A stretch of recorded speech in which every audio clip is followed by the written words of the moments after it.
Lorsque j'ai entendu parler de lui, j'ai cru qu'il s'agissait d'un personnage légendaire, une sorte de prêtre Jean, dont l'existence incertaine a été plusieurs fois racontée.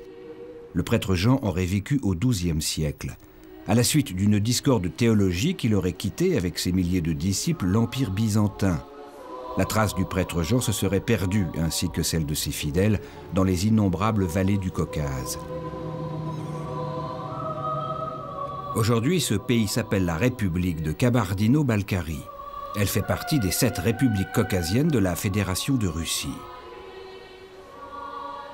Cette région, qu'on appelle aussi Ciscaucasie, est une véritable poudrière. Les motifs de querelle ne sont plus d'ordre religieux. Ce sont des conflits de pouvoir, de clans, de fric noyant régulièrement les populations dans des bains de sang.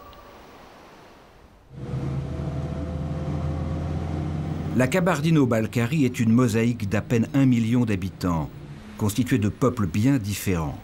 Les Kabardes, les plus nombreux, les Balkars, la deuxième minorité, sont musulmans. Puis viennent les Russes, les Ossètes et les Ukrainiens, tous orthodoxes.